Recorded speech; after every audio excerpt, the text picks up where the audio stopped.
అందరికీ నమస్కారం. Welcome to icon politics. నమస్కారం కృష్ణ కుమార్ గారు. నమస్తే అండి. మేడం, ఎలక్షన్ కమిషన్ మరి ఏ విధంగా రూల్స్ పెట్టిందో తెలియదు ఒకప్పుడు.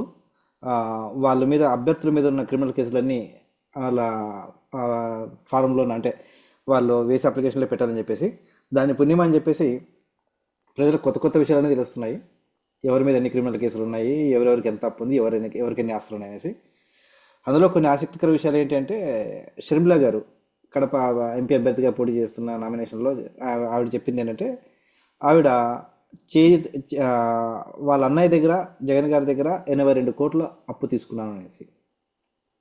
ఆవిడ అంటే వాళ్ళ అన్నయ్యకి అప్పు ఉన్నానని చెప్పేసి. తర్వాత అవినాష్ రెడ్డి గారు ఎంత చెప్పుకున్న అది, ఏ కేసు లేదు నా మీద ఎంత చెప్పుకున్నా కూడా ఆయన మీద ఆ, వైఎస్ వివేకానంద రెడ్డి గారి కేసులో ఆయన ఏ 8గా ఉన్నాడు, 8వ ముద్దాయిగా ఉన్నాడు.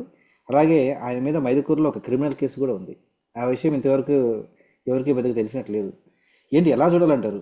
అంటే సొంత ఇంట్లో వాళ్ళకి అప్పులు ఉండడం కానీ, లేకపోతే ఇలాంటి క్రిమినల్ కేసులు ఇన్ని రోజులు జనాలు తెలియకుండా చేయడం కానీ, ఇంత క్రిమినల్ కేసులు ఉన్న వాళ్ళని, ఎస్పెషల్లీ క్రిమినల్ కేసులు ఉన్న వాళ్ళని ఇంకా వాళ్ళకి పోటీ చేసే అవకాశం ఆ పార్టీలు ఇవ్వడం ఏంటో, ఇంకా ప్రజలు వాళ్ళనే ఎంపీ అభ్యర్థులుగా చూడడం ఏంటో ఎలా చూడాలంటారు? మీ విశ్లేషణ చెప్పండి మేడం. ఇప్పుడు మనకి నేషనల్ బ్యూరో ఆఫ్ క్రైమ్స్ అని చెప్పి ఒక బ్యూరో సంస్థ ఉందండి. అది అప్పుడప్పుడు ఉమ్, ఈ మొత్తం ఆ, నేర చరిత్ర ఉన్న రాజకీయ నాయకులు ఎవరు అని చెప్పి ఒక ఆ, శ్వేతపత్రం లాంటిది ఒక నివేదిక ఇస్తా ఉంటది అనమాట. ఎవ్రీ ఇయర్ ఇవ్వాలి. ఎవ్రీ ఇయర్ ఇచ్చే ప్రాసెస్ లో ఆ మధ్య పార్లమెంట్ లో ఉన్న ఎంపీలు భయంకరమైన నేరాలు చేసి, ఆఖరికి అత్యాచారాల నేరాలు, అలాగే ఆ, దోపిడీలు, దొమ్మీలు, ఇలాంటి, అంటే వాళ్ళు ఇంకో ముద్దు పేరు పెట్టుకుని ఉండొచ్చు దానికి. నేనైతే ఇలాగే మాట్లాడతాను.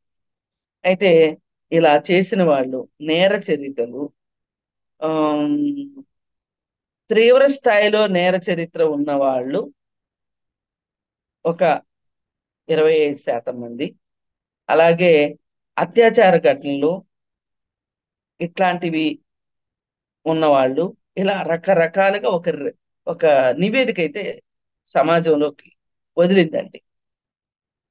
మరి దాని ప్రకారంగా చూస్తే పార్లమెంట్ లో ఇప్పటికీ ఆ, అతను 2 సార్లు ఎంపీ అవినాష్ రెడ్డి ఏ రోజు అతను మాట్లాడలేదు. అతను ఎందుకు మాట్లాడలేదు అంటే, గుర్తింపు వచ్చింది అనుకోండి, అందరి దృష్టిలో నేను పడ్డాను అనుకోండి, ఎందుకు, అసలే మన చరిత్ర బాగలేదు అనే ఒక భయం ఉంది. అసలు మాట్లాడగలిగిన సత్తానే లేదు ఆ వ్యక్తి దగ్గర. సరే, మైదుపూర్ లో కేసు ఏంటో మనకైతే తెలియదు కానీ, ఈ వివేకానంద రెడ్డి కేసు ఏదైతే ఉందో, దీనిలో ఏ 8గా చేర్చడంలో సునీతారెడ్డి చేసిన పోరాట ఫలితంగానే ఏ 8లో చేర్చారు. అది అసలు ఆమె గనక సుప్రీంకోర్టుకి వెళ్ళి సిబిఐని నిలదీయకపోయినట్లయితే గనక అసలు అవినాష్ రెడ్డి ఈ కేసులో ఉండేవాడు కాదు. అది ఆమె నిజానికి ఆమె సాధించిన తొలి విజయంగా చెప్పుకోవచ్చు. అవినాష్ రెడ్డిని ఏ 8గా చేర్చే విషయంలో అవినాష్ రెడ్డిని అరెస్ట్ చేయడానికి అని చెప్పి సిబిఐ వాళ్ళు వస్తే ఆంధ్రప్రదేశ్ పోలీసులు ఏ విధంగా కాపాడారో మనకు తెలుసు. ఇక ఆ తర్వాత విధి లేని పరిస్థితుల్లో, గత్యంతరం లేని పరిస్థితుల్లో, ఇక ఇంతకంటే నేనేమీ చేయలేను అనే పరిస్థితిలో అతను సిబిఐ కోర్టుకి వెనక ద్వారం గుండా వచ్చి ఆ అరెస్ట్ అయ్యి వెంటనే బెయిల్ తీసుకుని అదే పద్ధతిలో ఆయన బయటికి వెళ్ళిపోయాడు. వెళ్ళిపోతే అంటే ఉద్దేశం ఏంటి అంటే, ఈ రోజు వరకు ఎవరెవరో ఏ 8 అని అంటున్నారు తప్పితే ఆయనకే ఆయన ఇంతవరకు ఏ 8 అని ఒప్పుకోలే. ఈవేళ ఒప్పుకోవాల్సి వచ్చింది, ఈ అఫిడవిట్ పుణ్యమా అని. ఇది అసలు ఈ అఫిడవిట్లలో వీళ్ళ చరిత్రలు రాయాలి అని చేయడానికి మనకి ఎంతో పోరాటం చేయాల్సి వచ్చింది.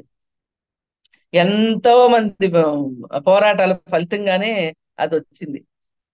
ఇది కూడా లేకపోతే వీళ్ళంతా శుద్ధపోసల్లాగా ఎక్కడ ఏమీ చెప్పకోకుండా మేము మీ సేవల కోసమే వస్తున్నాము, తరిస్తున్నాము, మేము చాలా త్యాగాలు చేయడానికే ఆ, మీకు సేవ చేస్తూ మేము చాలా త్యాగాలు చేస్తున్నామని చెప్పే ఉద్దేశంలో ఉన్న రాజకీయ నాయకులకి ఇది ఒక ఒక రకంగా అశనిపాతం లాంటిది. ఏది ఏమైనా అవినాష్ రెడ్డి ఈ రోజు అఫిడవిట్ పుణ్యమా అని చెప్పి చెప్పాల్సి వచ్చింది. అయితే వాళ్ళు ఇంకోటి కూడా అంటారు, అసలు చూడండి, వేరే వేరే వాళ్ళ అఫిడవిట్లు చూడండి, నేనేమన్నా అత్యాచారం చేశాను అంటే ఇక ఈయన ఆయన ఆయన చేసిన నేరాన్ని నా మీద మోపబడిందని అంటాడు తప్పితే నేను నేరం చేశాను అని ఒప్పుకోడు కదా ఎక్కడా కూడా.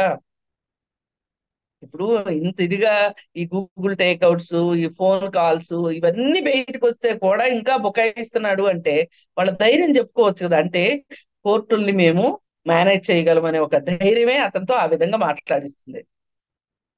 పైగా వీళ్ళందరికీ ఏమనిపిస్తుంది, ఈ దొంగల ముఠ మొత్తానికి, దొంగల ముఠ నాయకుడి పరిస్థితి ఏంటి, జగన్మోహన్ రెడ్డి పరిస్థితి ఏంటి? ఆయన ఆయన ఆయన 3500 సార్లు రమారమే నేను చెప్పేది, వాయిదాలకు వెళ్ళకోకుండా వాయిదాలు ఎగ్గొట్టి రాష్ట్రాన్ని సుభిక్షంగా పరిపాలిస్తున్నాడు. మరి ఆయన ఆర్థిక నేరగాడిగా గుర్తించబడ్డాడు, ఆయన ఆస్తులు అటాచ్ చేయబడ్డాయి, ఆయన ఏ రోజు కూడా క్వాష్ కి వెళ్ళింది లేదు, బెయిల్ మీదే ఉన్నాడు. మరి వాళ్ళ నాయకుడు అంత ఉన్నప్పుడు, ఆయనకు 16 కేసులు ఉన్నప్పుడు ఈయనకు 2 కేసులు ఉంటే తప్పేంటి చెప్పండి? మీరు కూడా మరి విడ్డూరంగా అడుగుతారు.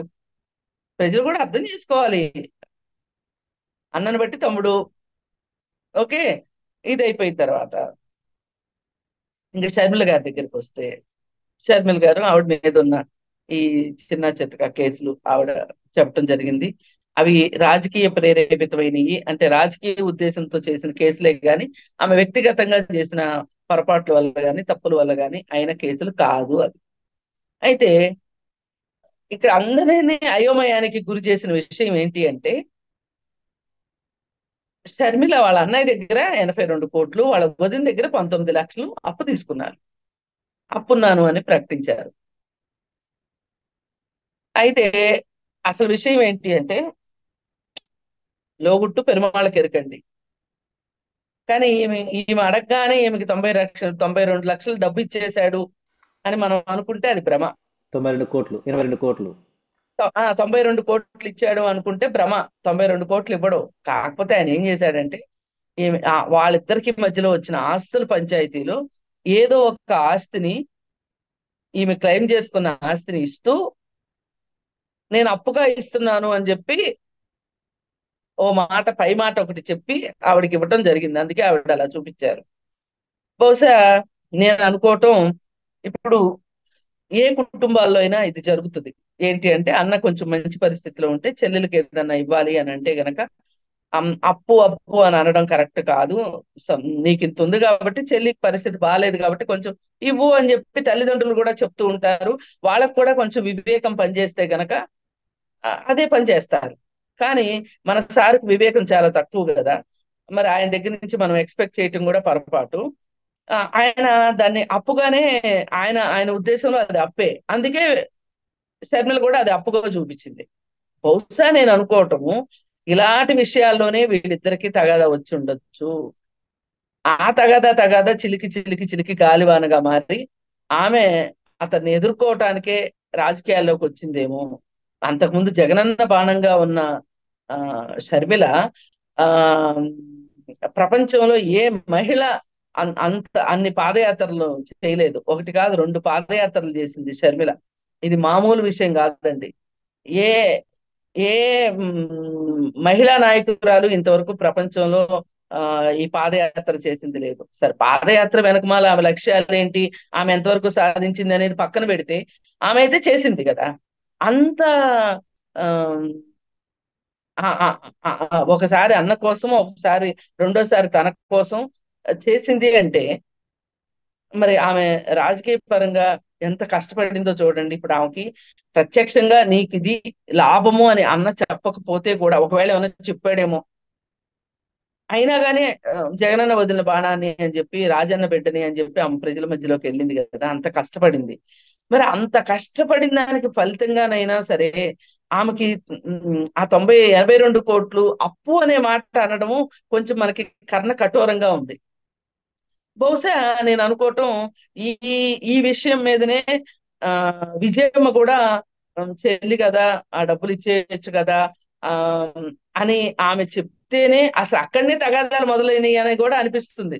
ఇప్పుడు ఆర్థిక వారసత్వాల దగ్గర, రాజకీయ వారసత్వాల దగ్గరే ఇంట్లో కుంపట్లు వస్తాయి. ఈ ఇంట్లో కుంపటి రావడానికి ఈ 82 కోట్లు ఒక కారణం కావచ్చు. అలాగే విజయమ్మ ఆ కొడుకుతోటి కానీ కోడలతో కానీ తగాదా పడ్డానికి కూడా ఇదే కారణం అయి ఉండొచ్చు. ఆమె అందుకే ఆ అసలు తాడేపల్లి ప్యాలెస్ లో, అంత పెద్ద ప్యాలెస్ లో ఆ పెద్ద ఆవిడ ఉండటానికి ఇల్లే రూమే ఆమెకు ఒక ఆ, స్థలం లేదా అండి అక్కడ? ఆమెకు ఒక జాగా లేకుండా పోద్దంటారా? ఇప్పుడు 40 గజాల్లో ఇల్లు కట్టుకున్న కొడుకులు కూడా తల్లిని తండ్రిని ఇంట్లో పెట్టుకుంటున్నారు. అంటే ఎవరో ఎక్కడో గాలికి వదిలేసే వాళ్ళు ఉన్నారు, అది వేరే విషయం. 40 గజాల స్థలం అంటే చాలా చిన్న స్థలం. ఆ చిన్న స్థలంలో వేసుకున్న చిన్న ఇంట్లో తల్లి తండ్రి కొడుకు కోడలు మనవాళ్ళు మనవరాళ్ళు ఉంటారు.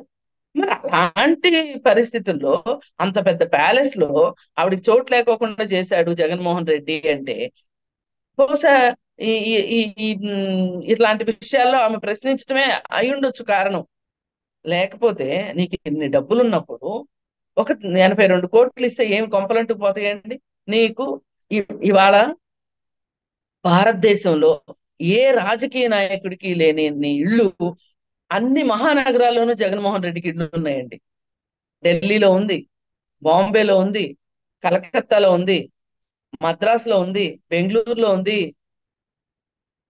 హైదరాబాద్ లో ఉంది, ఆంధ్రప్రదేశ్ లో ఉంది. ఆంధ్రప్రదేశ్ మహానగరంగా మీరు గుర్తించకపోవచ్చు, కానీ మిగతా అన్ని ఆంధ్రప్రదేశ్లో మహానగరాలుగా. ఆంధ్రప్రదేశ్లో చాలా ఉన్నాయి మేడం. ఇటుపులపాయ ఒకటి, కడప ఒకటి, తాడేపల్లి ఒకటి, ఆ, అదే వైజాగ్. నేను అంటున్నా. అవన్నీ ఓకే అండి. ఆంధ్రప్రదేశ్ సంగతి నేను చెప్పట్ల. మహానగరాల్లో ఇళ్ళున్న రాజకీయ నాయకులు అలాగే వ్యాపారవేత్తలు కూడా లేరండి.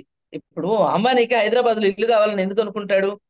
అనుకోడు కదా. బెంగళూరులో ఎందుకు కావాలనుకుంటాడు? అనుకోడు. ఆయన బాంబేలో ఉంటాడు కాబట్టి బాంబేలో ఇల్లు కావాలనుకుంటాడు. బాంబేలో కట్టుకున్నాడు ఆయన. ఓ పెద్ద ప్యాలెసే కట్టుకున్నాడు, అది వేరే విషయం. పెద్ద భవంతి కట్టుకున్నాడు. అంటే దీని అర్థము అతని ఉమ్, ఆర్థిక అరాచకత్వానికి కావచ్చు, అతని ఆశకి కావచ్చు. ఆశ అని కూడా అనకూడదండి. దురాశ, దురాశకి మించిన పదం ఏదన్నా ఉంటే తెలుగులో అంతటి పదం వాడొచ్చు. అంత దురాశపరుడు కాబట్టి తండ్రి అధికారాన్ని అడ్డం పెట్టుకొని అన్ని డబ్బులు సంపాదించి ఆ డబ్బుల్లో ఆ, చెల్లి వాటా అడిగితే ఆమెకి ఇవ్వాల్సింది ఇవ్వకపోతే, ఇవ్వకుండా ఆమెను వేధించటం, ఆమెను ఇంట్లోకి రానివ్వకుండా చేయడం, అడిగినందుకు తల్లిని కూడా ఇంటికి రానివ్వకుండా చేయడం, ఇవన్నీ చూస్తూ ఉంటే అతని విపరీత మనస్తత్వానికి అద్దం పడుతుంది తప్పితే వేరే ఏమీ అనుకోవటానికి లేదు. ఆమె కూడా సగర్వంగా దాన్ని అప్పుగానే నేను ఎప్పటికైనా తీర్చలేనా అన్నంత పరిస్థితిలో ఆమె అప్పు కూడా తీరుస్తుందనే, తీరిస్తేనే గాని ఆమ్, జగన్మోహన్ రెడ్డికి ఆ, సంతోషం రాదు, వైఎస్ఆర్ ఆత్మకి శాంతి రాదు. ధన్యవాదాలు మేడం. చాలా ఖచ్చితంగా మీరు చెప్పినట్టు అవినాష్ రెడ్డి గారు ఏఐగా ఒప్పుకునేలా చేయడమే సునీత గారు సాధించిన గొప్ప విజయం. అలాగే ఈ ఆస్తి గొడవలే మీరు చెప్పినట్టు కారణమై ఉండొచ్చు. శర్మిల గారికి అదే కాంగ్రెస్ పార్టీ చేరడం కానీ, లేదంటే ఇలా పబ్లిక్గా కూడా నోరు గలం ఇప్పడం కానీ, అలాగే విజయమ్మ గారు ఎలక్షన్స్ దూరంగా యుఎస్కి వెళ్ళిపోవడం కానీ చూద్దాం. మరి ఇవన్నీ ప్రజలు ఇవన్నీ గమనిస్తూ ఉండొచ్చు. గమనించి కాస్త ఈ ఇవన్నీ చూసి క్రిమినల్ కేసులు ఉన్న వాళ్ళని ఎంకరేజ్ చేయాలని ఆశిద్దామండి. ధన్యవాదాలు మేడం.